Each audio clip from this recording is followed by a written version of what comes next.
CBN Vida Profissional, com Andréia Salsa. Andréia Salsa é mentora de líderes, professora da FAESA, da FGV, consultora de pessoas e gestão também, nossa comentarista às quartas-feiras. Andréia fala sobre o nosso mundo profissional, corporativo, líderes, equipes no ambiente de trabalho, como prosperar, como ascender, enfim. Tudo isso é o comentário da Andréia Salsa. Boa tarde, Andréia. Oi, Mário, boa tarde. Boa tarde aos colegas aí do estúdio e boa tarde aos ouvintes também. Nós temos um recadinho de uma ouvinte que sugeriu um tema para você. Podemos ouvi-la? Podemos? Olá, sou Cíntia Molina e sugiro o tema Transhumanismo para o quadro CBN Vida Profissional. O transhumanismo defende o melhoramento humano. Uma humanidade H+, com possibilidades de melhorias cognitivas, físicas, morais, afetivas e estéticas. Um novo estágio da humanidade com pessoas altamente identificadas com as biotecnologias. Mas essas pessoas melhoradas vão querer trabalhar nas organizações? Em empresas que ainda usam organogramas com caixinhas? E quem terá acesso? Teremos aumento da desigualdade com pessoas melhoradas e pessoas não melhoradas? Nossa, a gente falou sobre ciência de estudar o futuro com Léo Carrareto e ela já fala em seres humanos melhorados com biotecnologia. Andréia do céu. E a consequência disso no mercado de trabalho? Pois é, muito desafiador, né? E desafiador também os nossos ouvintes queridos que sempre colocam a nossa régua lá para cima, né, Mário? Bota a gente para estudar, para chegar aqui e poder trazer uma visão.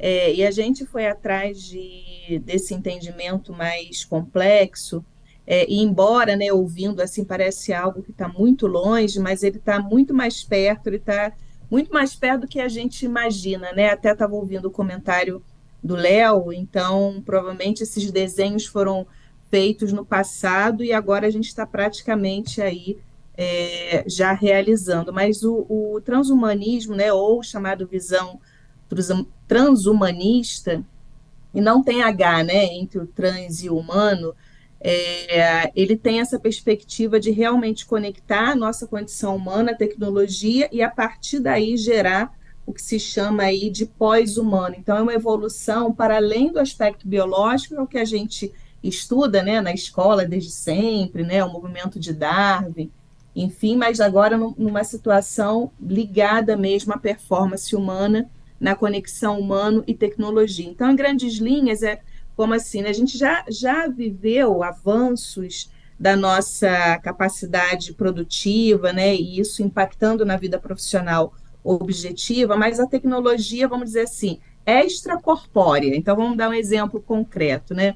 De vez em quando eu faço esses exercícios com os meus alunos, ou até na vida privada mesmo, que é interessante, que é um pouco do que você e Léo acabaram de fazer aí, mas no sentido para trás, né? Eu fico imaginando a vida, como que a gente conseguiu sobreviver no passado sem o Waze, né, Mário? Porque você vai para um lugar, o endereço, você coloca o Waze te leva, e o quanto a gente ganhou de tempo, né, de assertividade. Antigamente, a gente tinha que parar o carro para perguntar, né? Às vezes é o guarda, enfim, qualquer pessoa, e hoje o Waze leva a gente. Então, próprio WhatsApp, que vocês estavam falando aí, né, como a gente se comunica mais rápido, a própria comunicação de vídeo ou de áudio. Então, essas são tecnologias que vão acontecendo mais do lado de fora.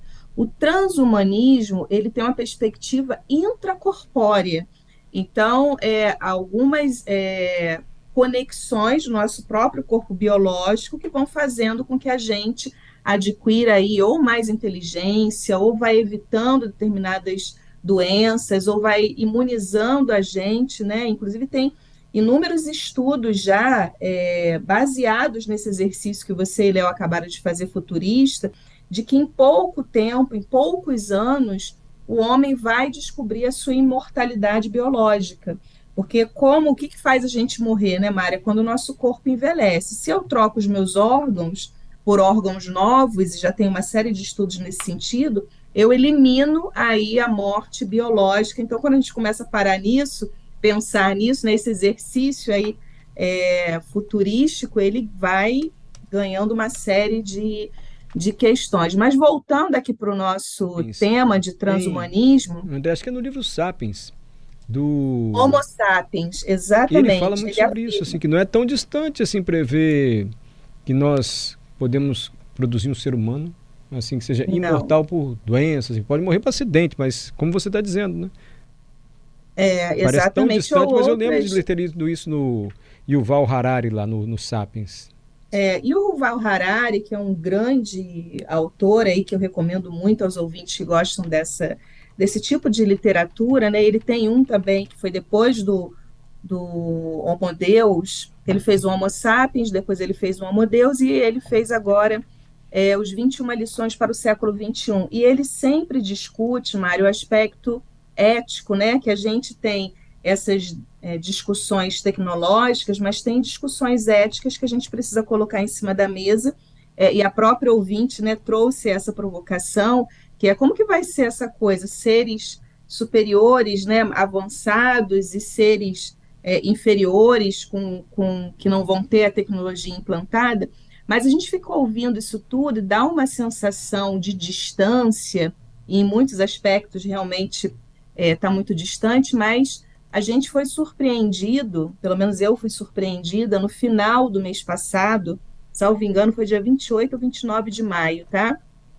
Com a notícia que a Neuralink, que é uma empresa de implante cerebral, que um dos patrocinadores, inclusive, é o Elon Musk, ou Elon Musk, como queiram, essa empresa ela teve aprovação de um órgão regulador americano, que é a FDA, para começar a testar esses implantes cerebrais em humanos, né? Então, a coisa está muito mais perto do que a gente possa imaginar.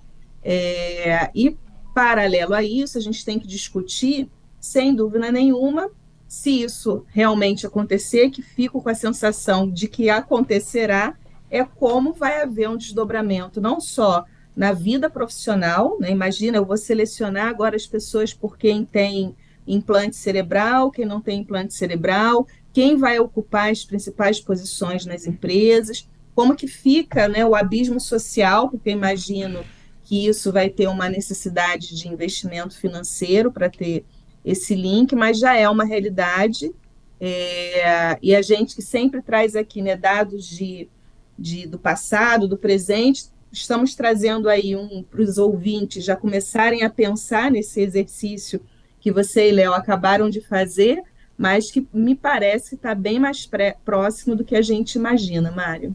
E sempre há, claro, questões éticas muito relevantes envolvidas.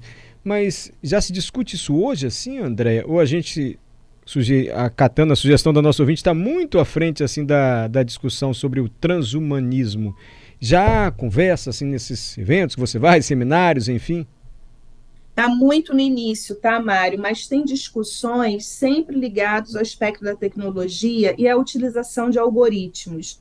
Então, por exemplo, muitas empresas, isso já está cada vez crescendo mais, optando em processos de recrutamento e seleção, usando sistemas que têm algoritmos. E as discussões sempre vão na linha do aspecto ético, porque quem faz a calibragem desse sistema, né, os critérios para selecionar, ainda é um ser humano.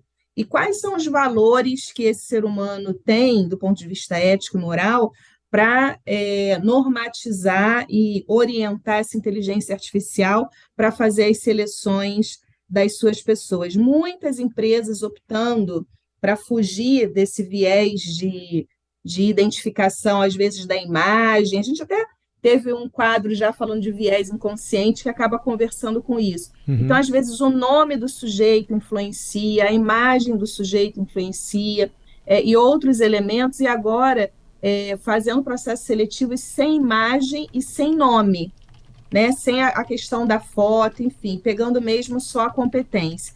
Então, essas são as grandes discussões que a gente tem tido, mas essa do transhumanismo, ela é muito fresquinha, mas é uma fresquinha que daqui a pouquinho já vai estar na mesa, porque acabei de dar notícia, né, que no final do mês passado, a Neuralink, que é essa empresa de implantação de chips, né, cerebrais, já tem autorização de um órgão americano para começar a testar em humanos, ou seja, já tem pesquisa, né, que já evoluiu do ponto de vista de não aplicabilidade no humano. O que a gente teve agora de aprovação foi para fazer testes desse dispositivo em humanos.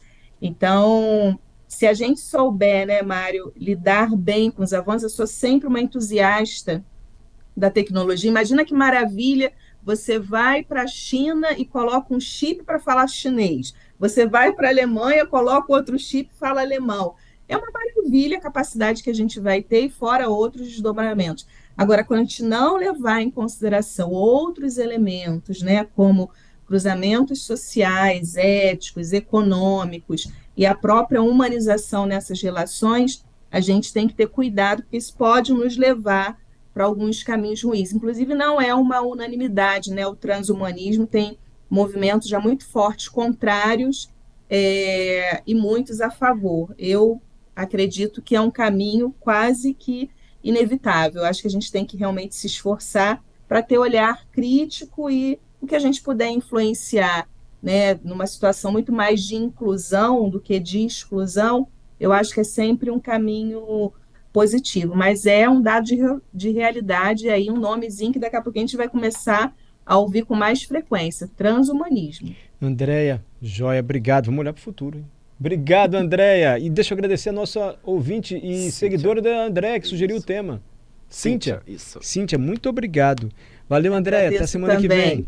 Até semana que vem.